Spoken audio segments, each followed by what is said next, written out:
va commencer par une présentation de quelqu'un qui est très précieux dans l'histoire du collectif Santé en danger. C'est Olivier Thomas, qui va commencer, qui va inaugurer la soirée santé. Et figurez-vous que probablement que l'item de sa présentation va vous surprendre.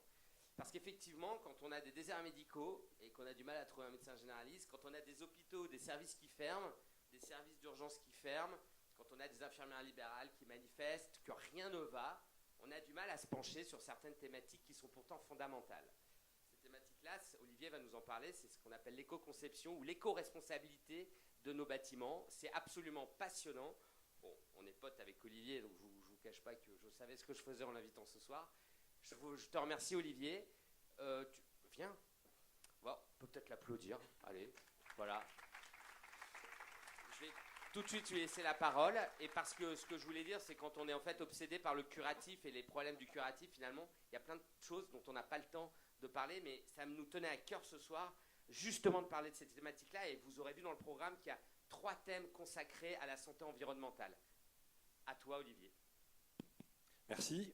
Bravo d'avoir organisé cette soirée. Alors, puisque ça n'est pas une conférence académique, je vais en profiter pour raconter une petite histoire, en fait. Déjà, pourquoi je suis là? Tout simplement parce que j'ai eu la chance, le bonheur de diriger des établissements de santé pendant quasiment 20 ans, à Béziers, puisque là, j'arrive de Béziers.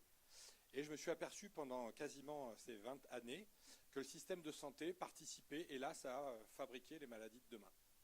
Et donc, un jour, j'ai eu, on peut dire, une révélation. C'est-à-dire que dans la maternité que je dirigeais, le 8 octobre 1998, très précisément, je suis rentré chez moi avec, d'un côté, mon gamin qui venait de naître dans la maternité que je dirigeais, et puis de l'autre côté, une mallette rose que certaines d'entre vous devaient bien connaître.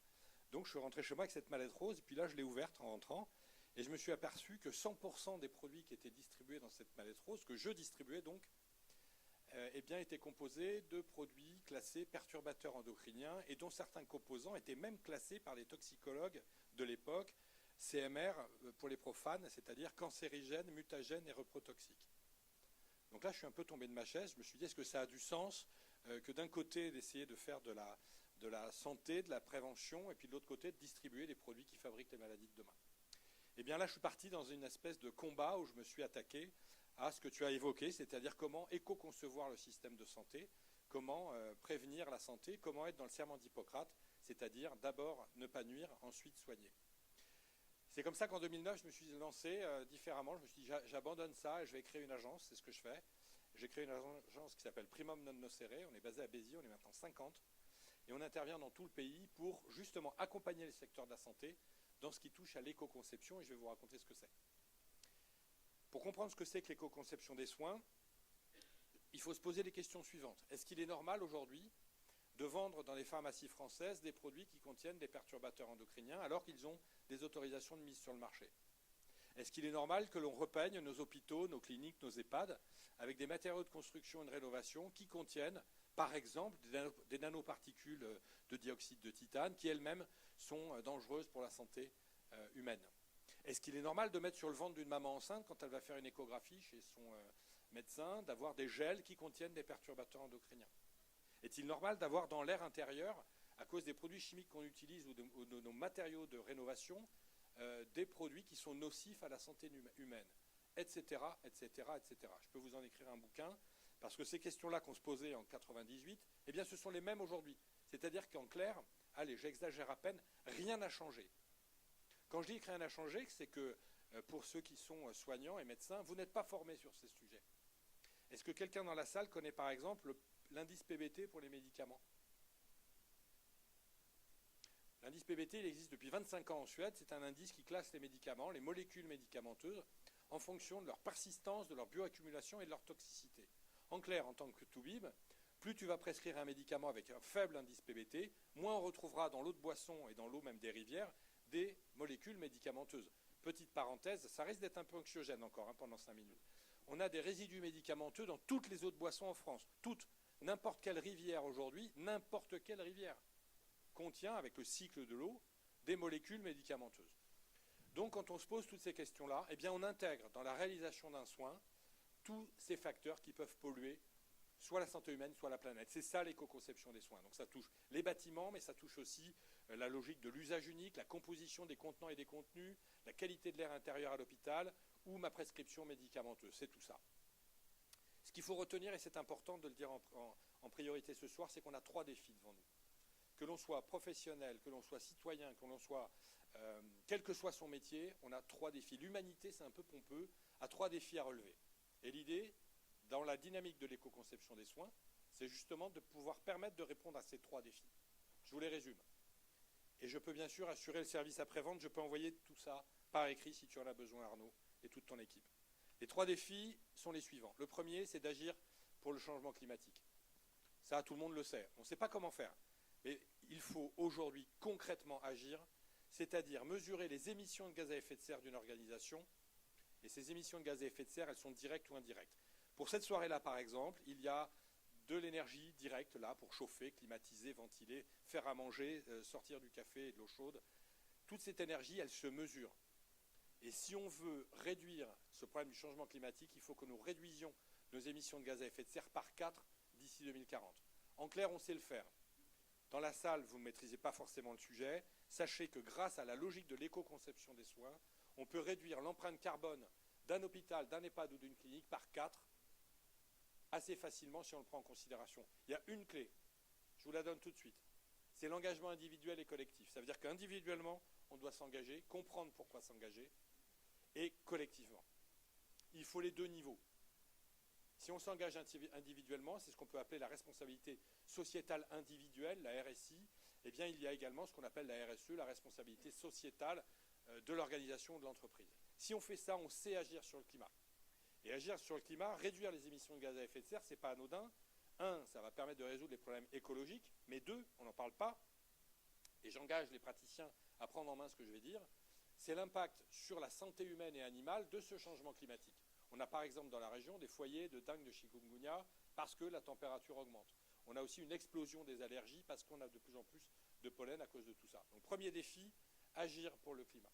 Le deuxième, et ce n'est pas des moindres, il n'est pas des moindres, c'est améliorer les conditions humaines. Qu'est-ce que ça veut dire concrètement dans le quotidien des soignants? Eh bien, ça veut dire respecter les droits humains, déjà, les dispositifs de protection individuelle et tout ce qui touche à la santé environnementale.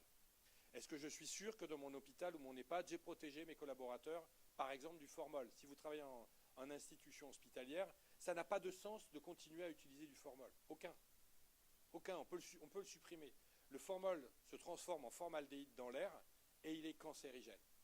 On peut supprimer tout ça. Donc l'éco-conception des soins et la santé environnementale, ça concourt à cette amélioration des conditions humaines. Et puis le troisième défi, c'est la réduction des consommations des ressources naturelles, la réduction des pollutions sur l'air, sur l'eau, sur les sols, la réduction de la déforestation importée.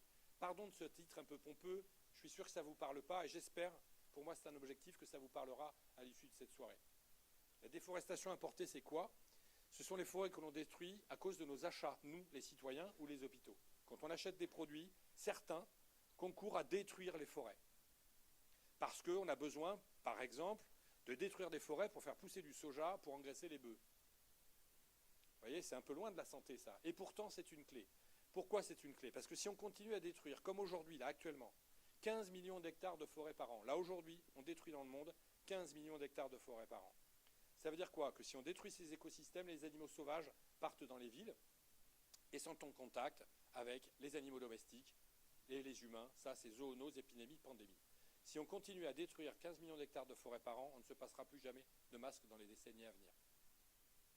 Donc ça veut dire responsabilité individuelle, se former sur les produits qu'on achète, sur les labels, et surtout l'hôpital. L'hôpital est le plus grand restaurant du pays, vous ne le savez peut-être pas, mais en termes de milliards de repas, je n'arrive pas à retenir le chiffre, on est le plus grand restaurant. Et bien si tout d'un coup l'hôpital et les sociétés de restauration collective se mettaient à acheter des produits qui garantissent de ne pas détruire des forêts, eh bien ça règle le problème des zoonoses et des pandémies à venir. Donc la santé, ce n'est pas que vous, les médecins, c'est aussi les citoyens et notre façon de consommer. Donc ces 3 défis, on sait les résoudre. Sachez, pour être plus positif, que malgré tout ce que je viens de dépeindre, on a les solutions sur tout. À l'heure où je vous parle, avec mon équipe, on accompagne 1200 établissements de santé dans le pays, et les 1200 établissements de santé appliquent ce que je vous raconte. Politique des petits pas, on ne fait pas tout en même temps, Mais les établissements arrivent à avancer et font des choses exceptionnelles. Prenez l'exemple. 1200 sur combien? Il y en a combien? 1200 sur 47 000. Voilà. Alors pour nous, c'est énorme. À l'échelle de la population, ça l'est pas. Mais pour nous, c'est énorme. Et l'impact sociétal de ça est très fort. Un petit coup de pub pour la clinique Pasteur à Toulouse. La clinique Pasteur est l'établissement d'Europe qui est allé le plus loin sur ces sujets-là. Donc vous avez la fierté à Toulouse. Et puis ce ne sont pas les seuls. Vous avez le CHU aussi qui a fait des choses absolument exceptionnelles sur toutes ces thématiques-là. Enfin, puisque je sais que vous réfléchissez à des sujets, des propositions et des solutions pour faire en sorte que Santé en danger, ça puisse être une vieille histoire. J'espère que quand on sera en EHPAD ensemble, on pourra se dire, waouh, on y était et puis on y avait pensé à un truc. Le truc, c'est que si on veut vraiment agir, il faut que la santé ait un budget pluriannuel sur 20 ans. Est-ce qu'il vous paraît normal qu'aujourd'hui un directeur hospitalier, alors quand je dis hospitalier, terme générique, hein, c'est valable pour les EHPAD, les cliniques, pour tout le système de santé. Est-ce que ça vous paraît normal qu'en avril et mai 2024, un directeur d'hôpital n'ait pas son tarif pour l'année en cours? Comment voulez-vous piloter le système de santé quand vous n'avez pas vos tarifs? Alors que vous avez de l'inflation, des salaires qui augmentent, que tout augmente. C'est ingérable en fait. Le système de santé aujourd'hui il est ingérable pour une seule raison. C'est parce qu'on n'a pas été foutu depuis ces 30 ou 40 dernières années d'avoir de vision à 30 ou 50 ans de ce qu'on veut et donc d'y mettre les budgets en face. Et pour conclure, je vais vous donner un thème qui m'a beaucoup marqué. J'avais organisé sur Béziers pendant 2 ans avec l'accord de plusieurs établissements le dépistage de l'amblyopie. Ça parle à quelqu'un, l'amblyopie? C'est la myopie d'un œil chez le nouveau-né. Cette amblyopie, si on la dépiste, c'est à 9 mois. Si on dépiste à 9 mois l'amblyopie chez un enfant et qu'on fait la rééducation derrière, on a 100% de réussite. Vous entendez bien? 100%. À 9 mois. Si on dépiste à 24 mois, on a 50% de réussite. Et au-delà de 48 mois, c'est cuit. Le gamin, il sera amblyope toute sa vie. C'est 14 enfants sur 1000 qui naissent amblyope aujourd'hui. 14 sur 1000, ça fait 1,4% de la population. Eh bien, pendant 2 ans, je suis allé voir les ministres de l'époque en leur disant investissez sur un dépistage systématique, comme on l'a fait sur la surdité, pour tous les enfants qui naissent par an. 800 000 naissances avec un dépistage systématique à 9 mois. Comme ça, dans le siècle qui va venir, on aura 1,4% de dépenses en moins. Et là, c'est pour parler que pognon. Mais il n'y a pas que les sous. Un enfant qui est amblyope, on va s'en apercevoir en CP, il aura des troubles de l'apprentissage, de l'équilibre, de la lecture, et ça, il va se le traîner toute la vie. Eh bien, la réponse qu'on nous a faite à l'époque, pourquoi voulez-vous qu'on prenne une décision comme ça aujourd'hui? Parce que ça va nous rapporter dans 10, 20, 30 ou 50 ans. Le problème, il est là. Ça veut dire que le travail qu'il y aurait à faire avec ton collectif, notamment, il n'y a pas que ça, c'est de se dire, quelle est la santé que l'on veut en 2050? Qu'est-ce qu'on veut? Concrètement, on veut quoi? Quels sont les professionnels que l'on veut? Quelles sont les méthodes que l'on veut? Est-ce qu'on veut des innovations non médicamenteuses? Il y a de plus en plus de choses absolument géniales sur ces sujets-là. À partir du moment que l'on sait ce qu'on veut, on sera capable d'aller le demander et d'aller le chercher. Pour l'instant, dans la mesure où on ne sait pas ce qu'on veut, eh bien on ne l'obtiendra jamais. Enfin, en guise de conclusion, je suis venu avec ma Bible. Je vous la présente, je ne suis pas actionnaire chez lui, Laurent Éloi. Et si la santé guidait le monde, je vous engage toutes et tous à lire ce bouquin, c'est une clé. Parce que cet homme a une vision tout à fait cohérente du système. Il dit en clair... C'est un économiste, hein, c'est ça? Oui, tout à fait. Ouais. C'est un économiste. Et il dit, mettons la santé au cœur des organisations. Et c'est vrai que si on met la santé au cœur d'une organisation, c'est ce que je fais avec mon équipe dans les entreprises que j'accompagne. La santé de mes collaborateurs, de mes clients ou des établissements que j'accompagne, c'est dans la stratégie de l'entreprise. On forme les entreprises à mettre en place des éco-gestes, par exemple, sur la qualité de l'air intérieur. Comme ça, quand le salarié est formé, il rentre chez lui, il peut protéger sa femme, son mari, ses enfants, ses petits-enfants, parce que ce sont des gestes très très simples. Donc en clair, ça pourrait être très facile si tout le monde s'y met, et ce pourrait être très rentable. Parce que la logique de l'éco-conception des soins, c'est un investissement aujourd'hui pour être extrêmement rentable en termes d'économie, en termes d'impôts, et surtout en termes de santé publique. Donc Arnaud, avec toute ton équipe, je vous engage fortement à rentrer dans cette dynamique d'une vision à 2050. Alors, tu sais, alors, merci. Merci beaucoup, Olivier. Je pense qu'on n'en a jamais parlé, mais en fait, il y a 3 ans, moi, j'avais eu un grand échange avec lui, avec cet économiste-là, l'auteur Laurent Éloi. Et je te cache pas que j'avais piqué beaucoup de ses idées dans ma manière de présenter la place idéale du système de santé. Et donc, je suis vraiment heureux de voir que c'est une référence qu'on a commune. Merci Olivier. Voilà, vous voyez, c'est des choses dont on ne parle pas souvent en fait, hein, quand on envisage le système de santé. C'est pas et pourtant, probablement que c'est peut-être ce qu'il y a de plus important encore pour notre avenir, celui de nos enfants, etc. Est-ce qu'il y a des questions dans la salle que vous voudriez poser à Olivier? n'est pas une association, j'ai créé une entreprise. Oui, alors j'ai 2 structures. Je suis le porte-parole de l'association Agir pour la santé des générations futures. On est sur LinkedIn, on fait des actions, des conférences, des formations. On a même investi dans ce qu'on appelle un health truck, comme un food truck, mais on fait des ateliers de santé environnementale. Les petits clins d'œil à l'ARS Occitanie, c'est l'ARS Occitanie qui nous a financé cela et on fait une tournée en Occitanie pendant tout l'été. Donc ça, c'est le nom de l'association. Et l'entreprise que j'ai créée, l'agence, s'appelle Primum non nocere, du serment d'Hippocrate. Hippocrate, 4 siècles avant Jésus-Christ, avait dit « D'abord ne pas nuire, ensuite soigner ». Il avait dit aussi que ton alimentation soit ton premier médicament. Voilà, et je pense qu'on en est toujours au même niveau. Et voilà, c'est très inspirant. Alors, Hippocrate n'avait pas déposé sa marque Primum non nocere, eh bien, je l'ai déposé pour lui en son honneur. Ça veut dire donc s'il y a, par exemple, dans la salle des soignants qui trouvent ta démarche très inspirante et qui voudraient sensibiliser leur administration, ils te contactent comment, concrètement? Comment ils font? Alors, on tape sur Google Primum non nocere ou mon nom, Olivier Thomas, TOMA. Voilà. Et en sachant qu'aujourd'hui, il faut le savoir, souvent on me dit eh oui, mais faire du développement durable, ça coûte cher.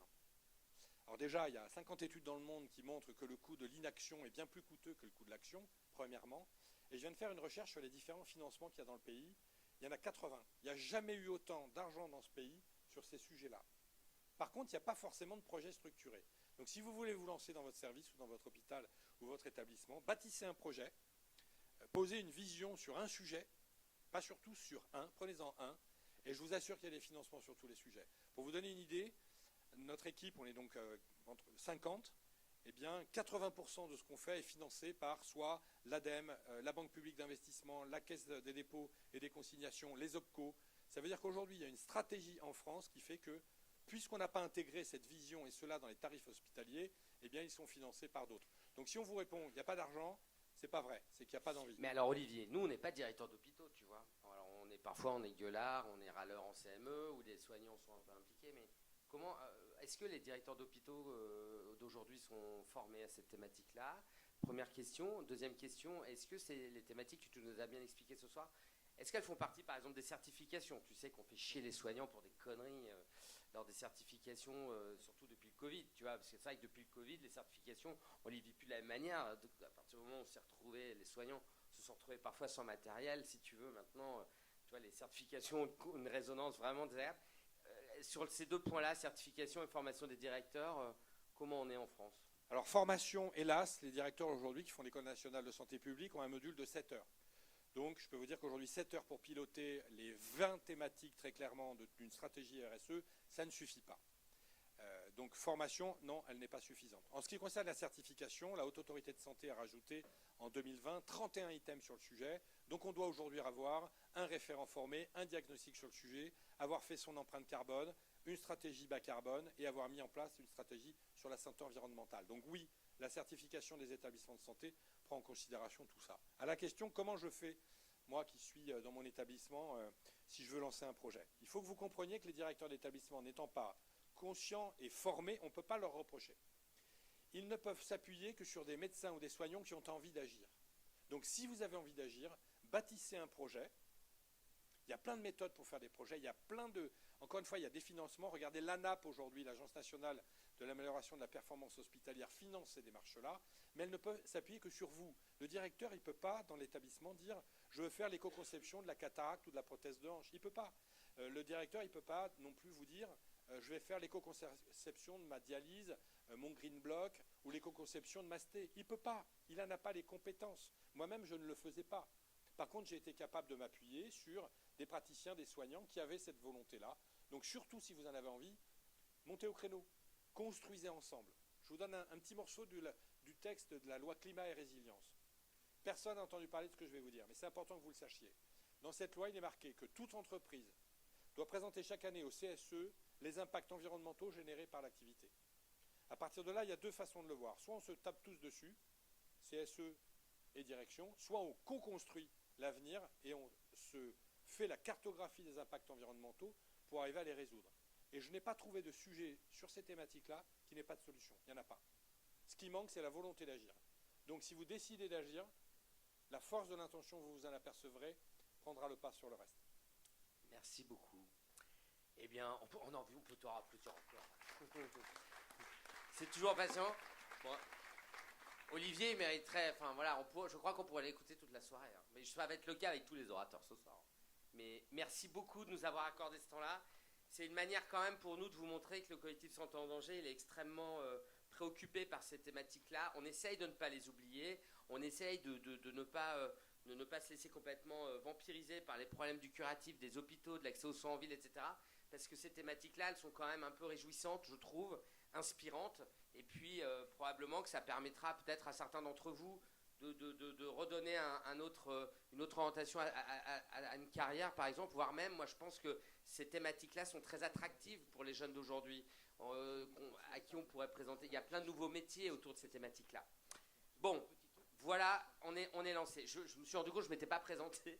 Je m'appelle Arnaud Chiche, je suis médecin anesthésiste réanimateur, pas de Toulouse, de Lille, enfin d'Hénin-Beaumont. Je suis le président du collectif Santé en danger, qui a été fondé il y a 4 ans. On est quand même très important, hein, dans le monde de la santé.